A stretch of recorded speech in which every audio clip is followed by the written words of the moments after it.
예수님 사랑, 그 사랑으로 오늘도 여러분 힘내시고 위로받으시고 또 그 사랑을 전할 수 있는 우리가 되기를 축복합니다. 오늘 하나님 주신 말씀 제목 한번 따라하면 좋겠습니다. 세우시는 이는 여호와 하나님. 세우시는 이는 여호와 하나님. 여러분 인생 성공하고 싶으십니까? 별로 생각이 없으시네요. 인생 성공하고 싶으십니까? 잘 되고 싶으세요? 막 제가 이렇게 하니까 무슨 다단계 판매 직원들 교육시키는 사람 같은데요. 여러분 생각해 보세요. 인생 성공하길 원하지 않는 사람 누가 있겠습니까? 누가 인생 실패하기를 원하겠습니까? 하나님께서는 우리의 삶이 성공적이기를 원하십니다. 다만 세상이 말하는 성공의 개념과는 많이 다른 것일 수 있습니다.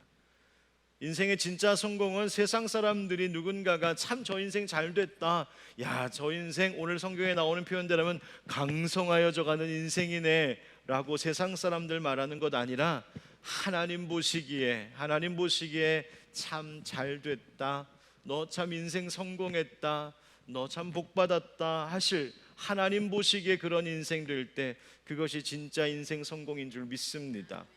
오늘 그 말씀 함께 좀 나눠보고 싶은데요, 다윗 이야기입니다. 오늘 함께 교독한 이 본문 말씀 사건을 이야기하기 전에 그 이후에 일어났던 한 이야기입니다.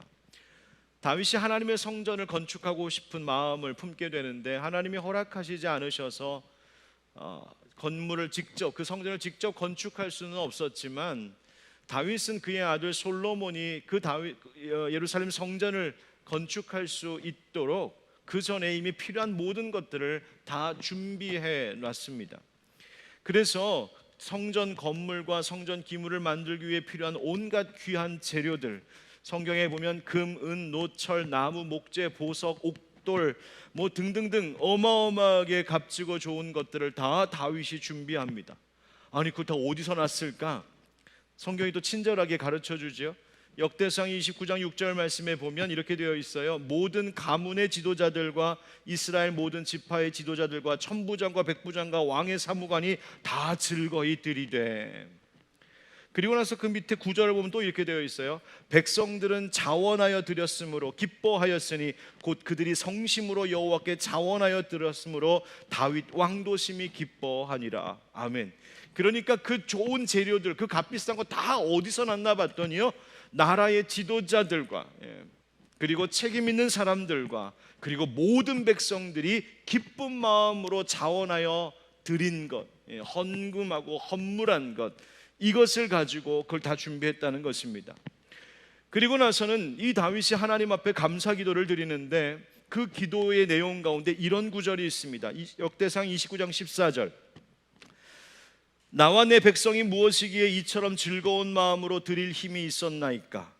모든 것이 주께로 말미암아 싸우니 우리가 주의 손에서 받은 것으로 주께 드렸을 뿐이니이다. 아멘. 여러분 놀라운 고백입니다. 그 엄청난 예물을 하나님 앞에 드리고 그것을 다 준비해 놨을 때 다윗이 이렇게 기도할 만하지 않았겠습니까? 하나님, 우와, 여기 있는 것들 좀 보십시오. 저희가 하나님 당신을 위한 성전을 짓기 위해서 필요한 재물들을 이렇게 다 헌물하고 모았습니다. 하나님 기분 좋으시죠? 하나님 저희 참 잘했죠? 하나님 그러니 우리에게도 복 주세요. 그런 기도 해볼 만하지 않습니까? 그런데 다윗의 기도는 전혀 그런 기도가 아니었어요. 다시 한번 이 말씀 읽어볼까요? 우리 한번 이번엔 같이 읽어보겠습니다. 시작. 나와 내 백성이 무엇이기에 이처럼 즐거운 마음으로 드릴 힘이 있었나이까? 모든 것이 주께로 말미암아 싸우니 우리가 주의 손에서 받은 것으로 주께 드렸을 뿐이니이다. 아멘. 여러분 이 기도는 세 가지를 고백하고 있어요. 첫째는 하나님, 저희가 하나님 앞에 드린 것들은 사실은 하나님이 먼저 저희에게 주셨던 것들입니다. 두 번째, 하나님, 그래서 그 받은 것을 그저 하나님께 돌려드리는 것뿐입니다. 그러니까 우리 공로 하나도 없습니다. 세 번째, 심지어 하나님 이렇게 드릴 때에 저희가 즐거운 마음으로 드릴 수 있는 마음과 그 힘을 주신 분도 하나님이십니다. 다시 말하면 정리해서 한마디로 요약하냐면 하나님, 우리는 한 거 아무것도 없습니다. 다 하나님 하신 것입니다. 여러분 하나님께 무엇을 드릴 때 어떤 마음으로 드리십니까? 꼭 헌금뿐만이 아니라, 봉헌하는 것뿐만이 아니라 내 시간으로, 재능으로, 내 삶으로, 어떠한 것으로 봉사하며 하나님 앞에 드릴 때 어떤 마음으로 드리십니까? 내가 이만큼 하면 됐지, 하나님 보시기에도 꽤 괜찮겠지, 이 정도 했으면 하나님 좀 알아주셔야 하는데. 여러분, 다윗은 그렇게 하지 않았어요? 이렇게 할 수 있는 거 다 하나님이 주신 거예요. 이 재물도 하나님 주신 것이고요, 그럴 마음을 주신 것도 하나님이시고요, 그걸 할 때 기쁜 마음 주신 것도 하나님이세요. 다윗이 이런 기도를 하고 나서 그 기도문 끝에 보면, 단락 끝에 보면 이런 말씀이 나와요. 여호와께서 솔로몬을, 그의 아들 솔로몬을 다윗을 위하여 다음 왕으로 세우시고 그에게 왕의 위엄을 주셔서 그전 이스라엘의 왕들보다, 모든 왕보다 뛰어나게 하셨더라. 그 이전에 이스라엘 왕이 누구예요? 사울이고 그의 아버지 다윗이죠. 사울은 그렇다 치고 다윗보다도 하나님이 뛰어나게 하셨다. 무슨 말입니까? 하나님이 이 다윗의 기도를 너무너무 기뻐하셨다는 것이죠. 하나님이 다윗의 이 마음을 너무 기뻐 받으셨다는 거예요. 여러분, 찬송가 634장 아십니까? 모든 것이 주께로부터 왔으니 이 예물을 주께 드리나이다. 이게 다예요. 찬송가 하나 제대로 외우고 싶으시면 이런 거 짧은 거 외우면 돼요. 아멘도 있지만, 이 찬양이 바로 여기서 나온 것이거든요. 하나님, 모든 것이 주께로부터 왔습니다. 그래서 다시 주님께 돌려드립니다. 여러분, 짧은 가사이지만 우리의 인생 전부를 담고 있는 이야기입니다. 내가 살아가고 있는 모든 것들, 내가 누리고 있는 모든 것들이 다 하나님께로부터 온 것이요, 내가 살아가는 모든 것의 이유와 목적은 그 모든 것 하나님 앞에 다시 돌려드리는 인생입니다. 여러분, 이것이 얼마나 아름답고 멋집니까? 하나님은 우리에게 주시고 우리는 주신 거 아니요, 이거 하나님 다시 돌려드릴게요. 하나님 또 아니야, 다시 줄게. 하나님 받으세요. 여러분, 이게 얼마나 아름다운 인생이에요. 다윗에게 이런 고백이 있었다는 거예요. 어떤 믿음으로 살았길래, 어떤 삶의 경험이 있었길래 가장 그 하이라이트의 부분에서 하나님, 모든 것은 다 하나님께로부터 온 것입니다라고 고백하고 있었을까요? 오늘 본문으로 한번 돌아와서 살펴보도록 하겠습니다. 다윗이 왕위에 올랐을 때의 나이가 33살이었습니다. 난 33살에 뭘 하고 있었을까? 33살에 왕이 되었어요. 온 이스라엘과 유다의 왕이 되었습니다. 그런데 그 왕위에 올라가서 40년 동안 이스라엘을 통치하는데요, 처음부터 이스라엘 전체를 다스렸던 것이 아니라 처음 그 다윗 왕의 초기 7년 6개월 동안, 7년 반 동안은 전체가 아닌 이 남쪽의 유다 지역, 거기에 왕으로 다스렸습니다. 그러다가 이제 7년 반쯤 되니까 이 북쪽에 있는 이스라엘의 모든 지파의 장로들이 다 이 다윗 왕에게 와서, 다윗 왕이여, 이제 우리 모두의 왕이 되어 주십시오. 그렇게 왕을 세워서, 그렇게 해서 이제 그가 온 땅에, 온 이스라엘 땅에 왕이 되었습니다. 그래서 그 전까지는 이 유다만 다스리고 있었을 때 다윗은 어디에 중심을 두고 있었냐면 바로 헤브론이라고 하는 곳에 거점을 두고 그것을 중심으로 해서 통치하고 있었는데, 이제 온 이스라엘의 왕이 되었으니까 이제 수도를 소위 천도할 준비를 합니다. 그래서 가고자 했던 곳이 바로 어디? 예루살렘이었습니다.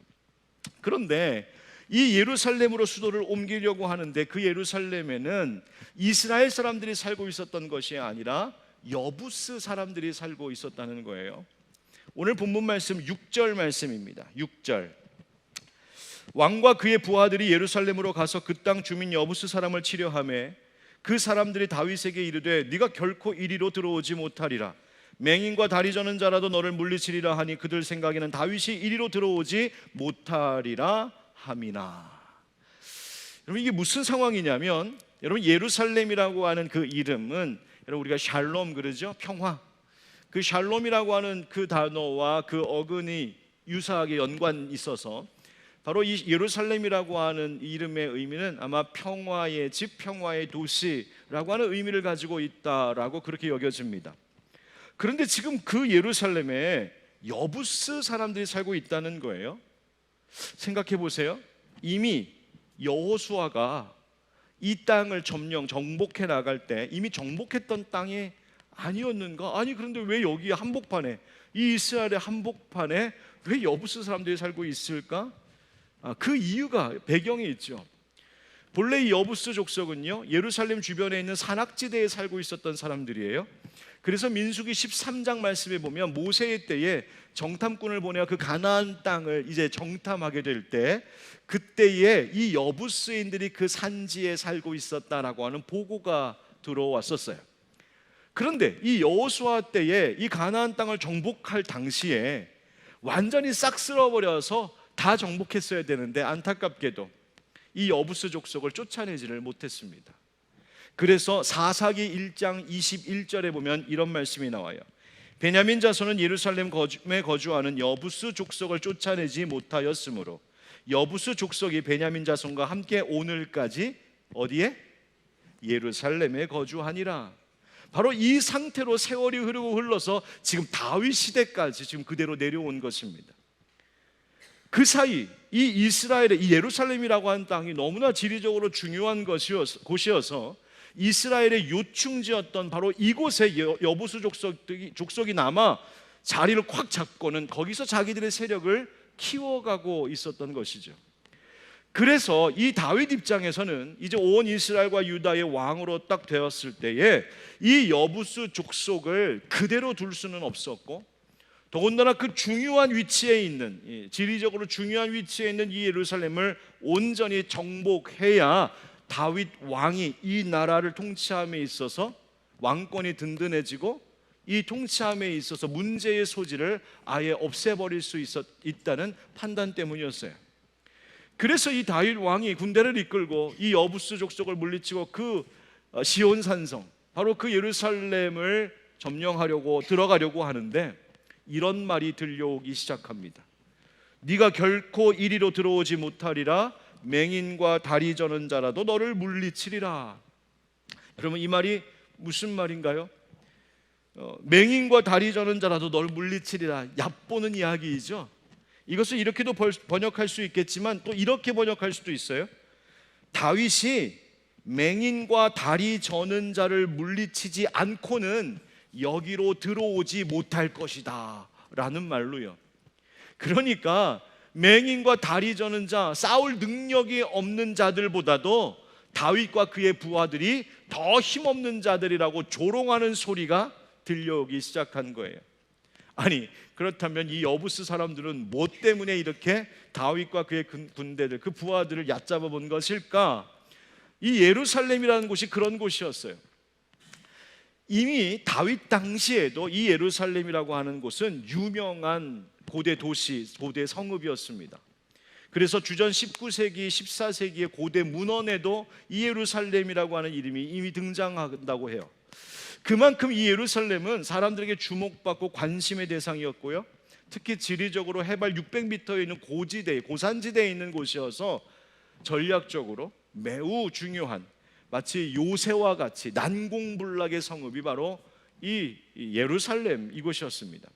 그러니 이곳을 쉽사리 공격해서 점령하는 것이 쉬운 일이 아니었어요. 그러니까 이 위에 꼭대기에서 살고 있었던 여부수 족속이 저 밑을 내려다보면서 자신들의 여러 가지 입지적으로 유리한 조건들을 보면 저 다윗의 군대가 절대로 우리를 쳐들어오지 못할 거다 자신만만했던 것이죠. 뿐만 아니라 아마도 그곳에서 오랫동안 힘을 키워왔던 여부수 족속은 저 다윗의 군대보다도 군사적으로도 자신들이 더 힘이 강할 것이라고 분석하고 판단했던 것 같아요. 그래서 전략적으로 더 다윗의 군대가 열세요, 자신들이 우세하다고 판단했던 것이죠. 또 뿐만 아니라 이런 말들이 막 떠돌았다는 것을 보면 아마 심리전도 펼치지 않았을까, 이런 말들을 막 퍼뜨림으로 인해서 다윗의 군대로 하여금 위축되고 두려워하도록 그렇게 한 것도 아닐까 싶기도 해요.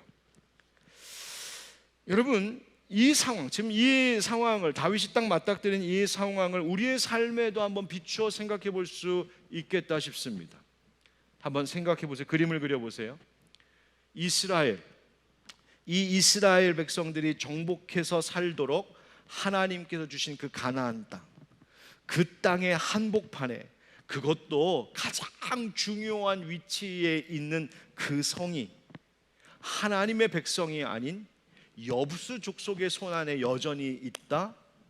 그래서 그들이 거기에 견고한 진을 치고 못 들어오게 막아서고 오히려 하나님의 백성들을 조롱하고 얕잡아 보고 있는 이 형국, 여러분 영적으로는 어떤 것이라고 이해가 되십니까? 여러분 혹시 우리의 삶에도, 우리의 삶의 많은 영역 가운데에 혹시 빼앗긴 성읍이 있지는 않으십니까? 우리 삶에 많은 영역들이 있습니다. 예수 그리스도를 영접하고 거듭난 하나님의 자녀들에게 모든 삶의 영역들, 가정의 일, 직장의 일, 관계 문제, 생활 습관, 마음의 문제, 감정의 문제, 내가 관심을 갖는 어떤 것에 대한 문제, 혹은 시간이나 돈을 쓰는 문제 등등등 삶의 여러 가지 생활의 영역들이 있는데, 하나님께서 그것을 우리로 하여금 주시고, 우리에게 주시고, 그 모든 영역들이 하나님의 나라가 되어서 하나님이 다스리시고 하나님의 법대로 돌아가야 될 삶의 많은 영역들이 있는데, 그 한복판에 어쩌면 가장 중요한 어떤 그 자리에 여전히 사탄에게 빼앗긴 삶의 자리가 있지는 않느냐는 것입니다. 우리의 삶의 모든 것을 예수 그리스도 십자가의 깃발을 모든 삶의 영역들에 꽂아서 그 모든 것이 하나님의 다스림을 받는 하나님 나라 되게 하신 것이 우리를 구원하신 일인데, 혹 여전히 우리의 마음이나 우리의 생활의 어떤 한 구석이 마치 여부수 족속에게서 여전히 빼앗지 못하고 있는 남아있는 예루살렘 성읍처럼 여전히 우리가 사단마귀 세상의 악한 것에 빼앗겨 있는 삶의 구석들이 있지는 않냐는 것이죠. 그래서 그 사단이 내 감정을 사로잡기도 하고, 내 상처를 끄집어 괴롭히기도 하고, 내 생활의 전 영역에 악한 영향력을 미치기도 하고, 그곳에, 그 중요한 자리에 예수 십자가 깃발 꽂고 살아야 되는데, 오히려 사탄이 조롱하면서 야, 네가 그러고도 하나님 백성이야, 넌 절대 이기지 못해, 넌 절대로 나를 이기지 못해, 그러면서 조롱하고 있는 어떤 삶의 부분들이 혹시 있지는 않느냐 말입니다. 여러분 오늘 본문 말씀 함께 나누면서 이 여부수 족속, 결국 다윗이 물리치고 이 예루살렘 땅을 그들이 차지하게 되는데, 바로 그와 모습과 같이 우리의 삶의 안팎 모든 영역에 있어서 사단에게 빼앗기고 세상에 빼앗기고 죄악된 것에 빼앗겼던 삶의 어떤 영역들이 다시 하나님의 나라로 수복되는 은혜가 있기를 주 예수 그리스도의 이름으로 축원드립니다. 이렇게 우리의 삶에도 이 불법적으로 마귀에게 빼앗긴 그 어떤 것 때문에 우리는 그것에 질질 끌려다니기도 하고 조롱당하기도 하고 그 앞에서 넘어지기도 하고요, 그렇게 영적으로 무너지는 일들도 있습니다. 뿐만 아니라 현실적인 어떤 문제들 때문에, 또 삶의 어떤 한계 때문에 내가 거기에 주눅들고 위축되기도 합니다. 모든 상황들이 어렵게만 돌아가고 가정일이든 직장일이든 잘 되는 것이 없고, 앞은 보이지 않고 힘은 점점 갈수록 빠지고 이제는 의지도 약해지고, 마치 여부수 족속이 다윗의 군대를 그렇게 조롱하는 말로 그들을 흔들어 놓았었을 것처럼 우리도 삶의 많은 문제들이 내 마음을, 내 중심을 그렇게 막 흔들어 놓을 때가 있기도 합니다. 자, 그런데 여기에서 여부수 족속을 한번 보십시오. 그렇게 자신만만해 하던 이 여부수 족속이 중요한 사실 하나를 간과하고 있었습니다. 그들은 지리적인 조건도 유리했었고 군사적으로도 잘 비교하여 자신들이 우세하다는 걸 판단할 수도 있었을 테고, 또 다윗 군대의 사기를 꺾기 위해서 어떠한 전략을 혹시 썼을지도 모르겠지만, 이 여부수 족속이, 그렇게 자신만만했던 여부수 족속이 모르고 있었던 것 하나 있습니다. 못 보고 있었던 것이 하나 있었습니다. 그게 뭘까요? 바로 다윗과 그의 군대는 모든 지리적 환경의 조건, 군사적인 힘, 모든 소문, 그 모든 것들을 초월하시는 하나님께서 함께 하시는 군대였다는 사실입니다. 여부수 족속은 지금의 상황을 계산하고 판단하고 그들의 계획함에 있어서 하나님이 계시다는 사실을 간과하고 있었습니다. 하나님을 거기에 넣지 않았습니다. 그럴 생각도 하지 못하던 족속들이었습니다. 여러분, 우리가 인생 살면서 여러 가지 일들을 계획하고 준비하고 진행해 나갑니다.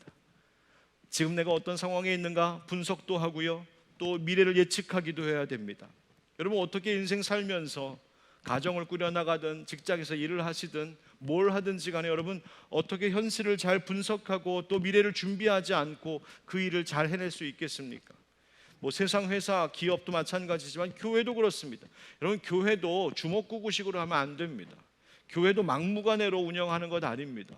교회도 지금의 현재 상황을, 현실을 직시하고 잘 분석해야 되고 여러 가지 데이터를 가지고 미래를 예측하면서 목회도 하고 교회도 운영해 나가는 겁니다. 그런데 영적인 싸움도 마찬가지죠. 그런데 여러분, 잊지 말아야 될 것이 있습니다. 우리가 이 모든 삶의 싸움에서 싸워 이길 방법이 어디에서 나오는지를 잊지 마셔야 합니다. 우리의 모든 계산과 그 계획과 준비에 있어서 절대로 빠뜨리지 말아야 할 요소가 있다는 거예요. 우리가 가진 모든 데이터와 지식과 경험보다 이 모든 것을 초월하시는 하나님이 우리와 함께 계시다라고 하는 이 사실을 빠뜨리지 말고 생각하셔야 된다는 말입니다. 하나님이 계시다는 것, 바로 그것이 내 삶의 최고의 전력이고 이것이 나에게 최고의 무기이며 최고의 방패가 된다는 사실을. 그런데 우리는 살면서 여러 가지 것들을 계산해보고 따져보고 계획하고 준비하면서도 정작 가장 중요한 공식인, 가장 중요한 명제인 하나님이 너와 함께하고 계시다라고 하는 것을 빠뜨리고 계산하고 생각할 때가 너무나 많습니다. 그러니 안 될 것 같고, 그러니 두렵고, 그러니 사단에게 조롱도 당하고 말이죠. 여러분, 인생의 모든 계산마다, 인생의 모든 걸음마다 하나님 빠뜨리지 않기를 축복합니다. 우리 그 찬양 너무 좋아하는 찬양, 한 걸음 한 걸음 주 예수와 함께 날마다 날마다 우리 걸어가리. 아멘. 여러분, 한 걸음 한 걸음 가는 거 너무 중요합니다. 날마다 날마다 열심히 걸어가며 사는 거 진짜 중요합니다.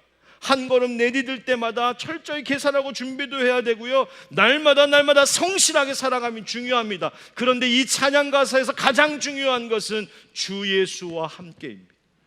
그거 빠뜨리면 내가 아무리 한 걸음, 아니 100보 1000보를 걸어간다 한들 여러분 거기에 무엇이 남겠습니까?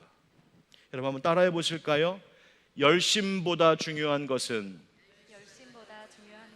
일심입니다. 일편단심. 어떤 일심? 어떤 하나의 마음? 바로 하나님과 함께 하고 있다는 마음. 하나님이 나와 함께 하십니다, 내가 하나님과 함께 할 것입니다 라고 하는 바로 이 일심이, 이 하나의 마음이 인생의 어떤 열심과 수고보다 더 중요하고 필요하다는 사실을 결코 잊지 않기를 주의 이름으로 축복합니다. 이 다윗이 그랬어요. 7절에 보니까 여부수 족속이 그렇게 자신만만했는데 성경은 그것이 아무것도 아니었다는 듯이 바로 7절에 이렇게 나옵니다. 다윗이 시온 산성을 빼앗았으니 이는 다윗성이더라.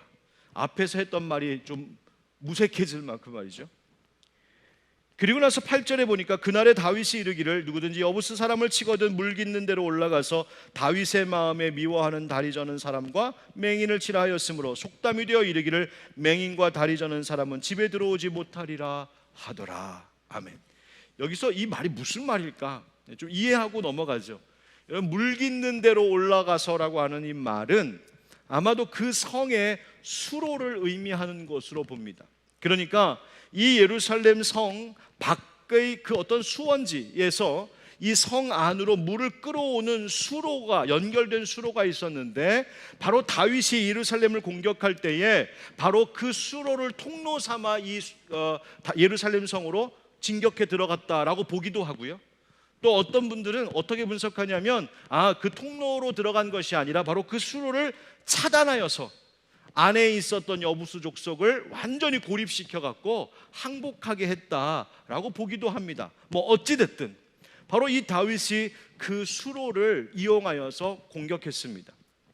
그러면서 다윗의 마음이 미워하는 다리 저는 사람과 맹인을 치라. 여러분, 이 말은 다윗이 그런 분들을 멸시했다라는 말이 아니고요, 여부수 족속이 먼저 그렇게 말한 것을 역으로 여부수 족속을 조롱하면서 여부수 족속의 그 무력함을 저들이 보지도 못하고 마치 걷지도 못하는 사람들처럼 이 여부수 족속이 사실 아무것도 아니라고 오히려 역으로 지금 조롱하면서 공격하는 것이에요. 실제로 이 똑같은 상황을 역대상 11장에서 어떻게 기록하고 있냐면요, 다윗이 이렇게 말했었습니다. 먼저 여부스 사람을 치는 자는 우두머리와 지휘관으로 삼으리라. 여부스 사람을 먼저 치러 올라가는 사람 내가 우두머리로 삼겠다. 그래서 그때 제일 먼저 앞장서서 여부스 사람 치고 공격한 이가 바로 요압이었어요. 그래서 요압이 이 다윗 때의 군대 장관, 국방부 장관 했던 것이죠.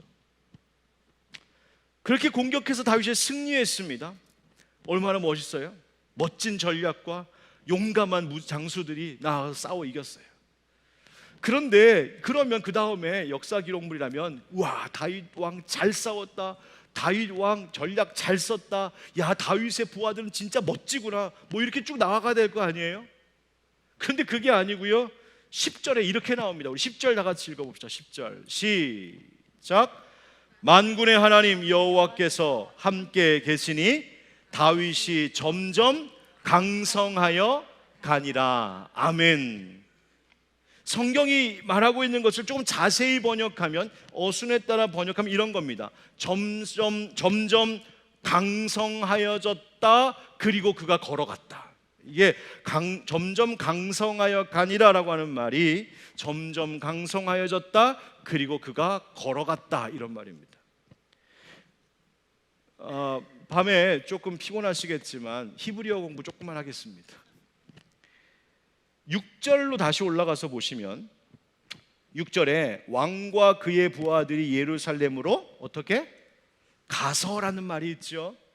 이 가서라고 하는 말, 가다라고 하는 말이 히브리어로 할라크라고 하는 동사인데요, 성경은 이 문장, 이 6절 히브리어 문장의 맨 앞에다가 갔다 이렇게 시작해요. 갔다, 다윗이 갔다, 이렇게 갔다. 그게 제일 처음이에요. 왜? 바로 여부스 사람을 치고 예루살렘을 정복하기 위해서라고 이제 따라 나오는 거죠. 이 일을 위해 갔다가 더 중요하다는 말이에요. 갔다. 그런데 본문에서 또 이 가다라고 하는 말, 이 할라크라고 하는 말이 또 쓰인 구절이 바로 방금 읽었었던 10절이에요. 10절에서 만군의 하나님 여호와께서 함께 계시니 다윗이 점점 강성하여, 그 다음 뭐라고요? 가니라. 우리말 문장에는 가니라가 맨 뒤에 나와 있지만 히브리어 성경, 원래 성경 원문을 보면 맨 앞에 나와 있어요. 갔다. 갔다. 그러니까 이 성경을 10절 말씀을 히브리어 어순대로 번역하면 이런 거예요. 갔다. 다윗이 점점 강성하여져서.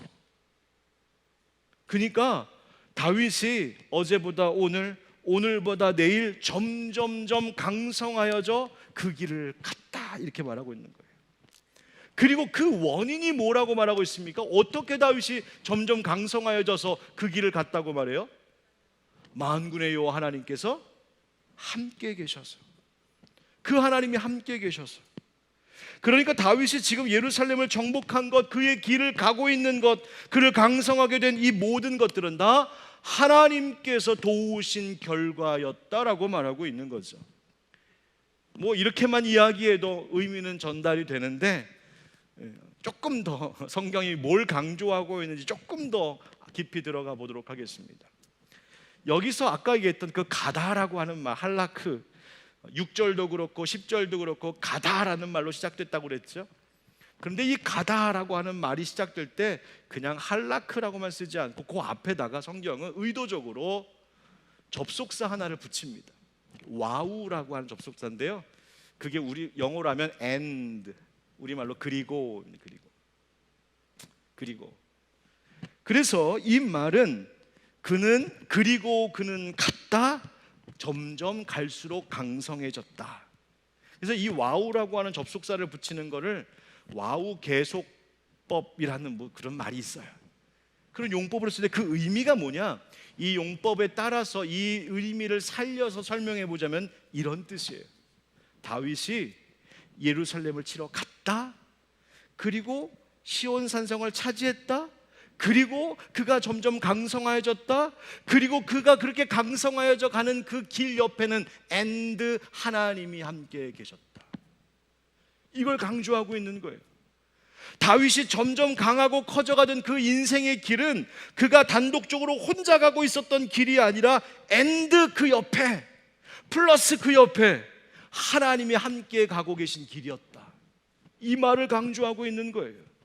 그러니까 and라고 하는 그 접속사로 두 단어를 연결짓는 것처럼 다윗의 가는 인생길과 하나님이 함께 하심이 항상 플러스 혹은 and 연결되어 있었다. 다윗의 인생은 늘 플러스 하나님, and 하나님이었다는 말이에요. 이 말의 의미가 무엇이냐면 다윗이 가는 그 인생의 행보가 왜 그렇게 강성해졌을까? 이유가 있었던 거죠. 그것은 그냥 하나님이 다윗 마음에 들어 복 줄게 하고 그 다윗이 하고 싶은 거에 다 복을 주셨다, 그런 의미의 강성함이 아니라 하나님께서 가시는 그 길에 and 다윗이 함께 갈 때, 즉 하나님이 다윗으로 하여금 가게 하시고 싶으신 그 길을 다윗이 갈 때 하나님이 그를 강성하게 하셨다는 거예요. 여러분, 우리 잘 아는 노래 있잖아요. 명곡. 밥상 위에 젓가락이, 그다음 뭐예요? 나란히 나란히 나란히.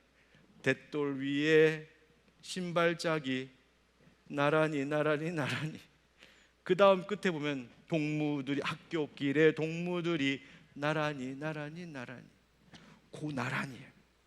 즉 다윗의 인생은 그가 홀로 단독적으로 달려가는 인생이 아니었고, 그래서 달려가는 다윗에게 하나님이 옆에서 겨우겨우 도와주는 그런 인생이 아니라 하나님께서 가시는 그 길에 마치 젓가락 나란히 딱 놓여져 있는 것처럼 다윗의 인생길이 end로 붙어서 딱 붙으니 하나님이 그를 강성하게 하셨다.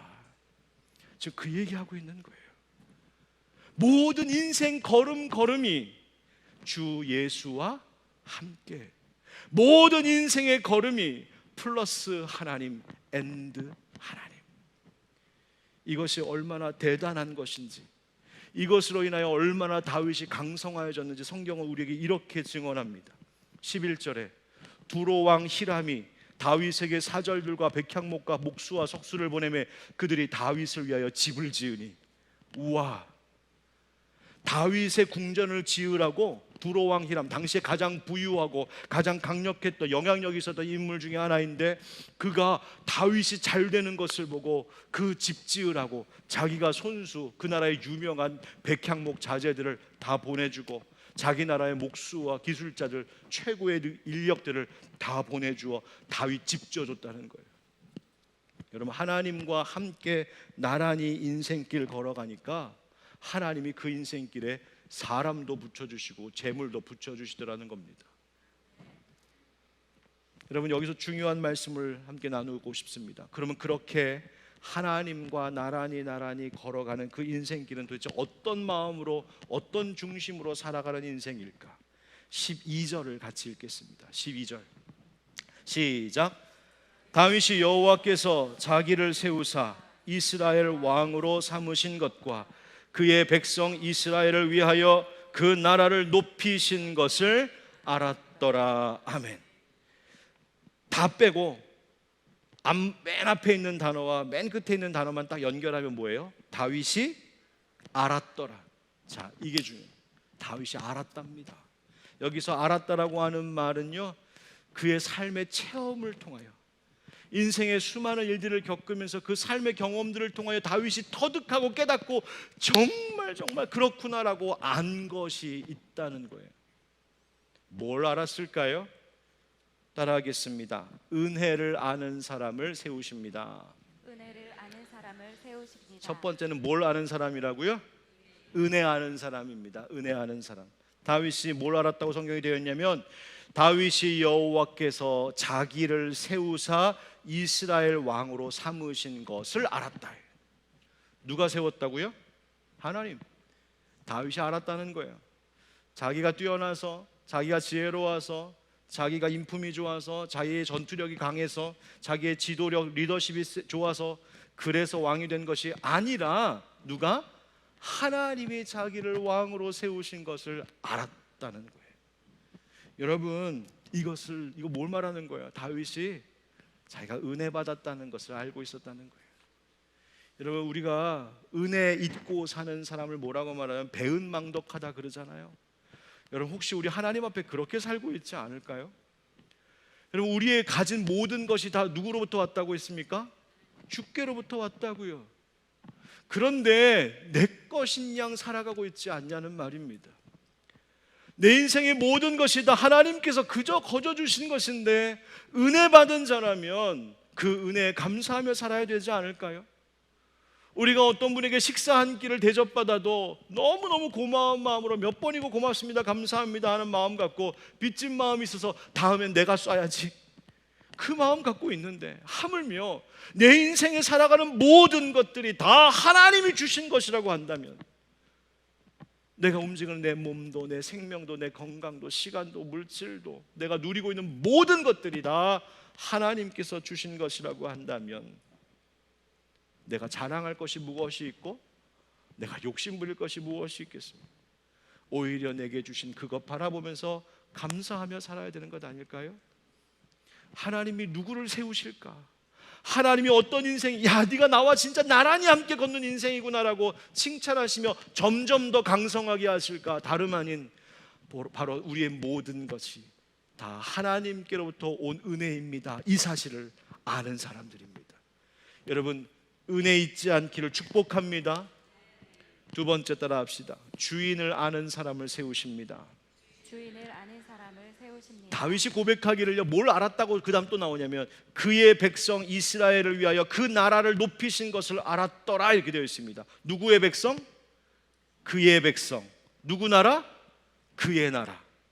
여기서 그의 백성, 그의 나라를 다윗의 백성, 다윗의 나라라고도 볼 수 있지만, 그것만 얘기하고 있는 것이 아니라 성경을 보면 그것이 확장되어서 바로 하나님의 백성, 하나님의 나라라고. 하나님, 내가 이 나라의 왕이 되게 하셨는데, 내가 다스릴 이 백성, 이 나라는 다 하나님 것입니다.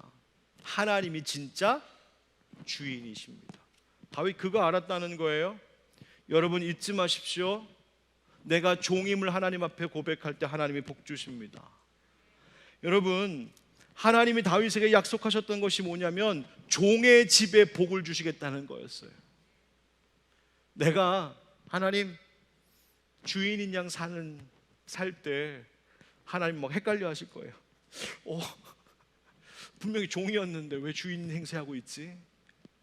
여러분, 아닙니다.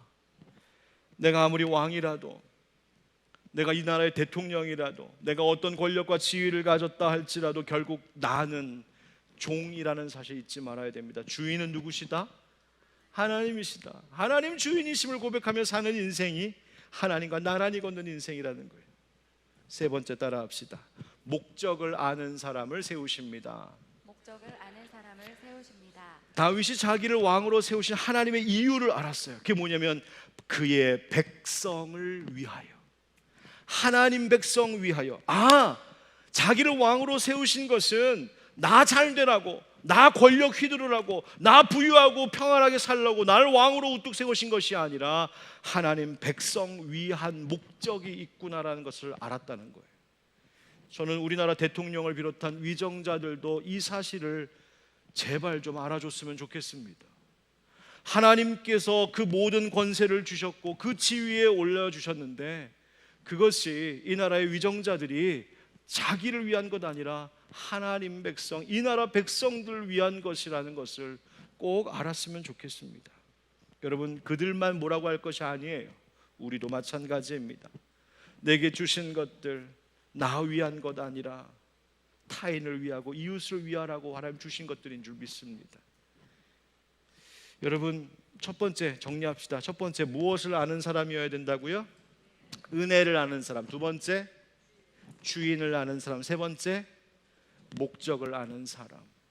여러분, 그 삶을 살아갈 때 그것이 바로 하나님과 나란히 함께 걷는 인생이 되고, 하나님과 나란히 함께 걷는 그 인생을 하나님은 날로 점점 더 강성하게 하심으로 그 인생 승리하고 그 인생 잘 되게 해주실 줄 믿습니다. 바로 그 복을 받는 우리들, 여러분의 가정과 우리 교회가 되기를 예수님의 이름으로 축원드립니다.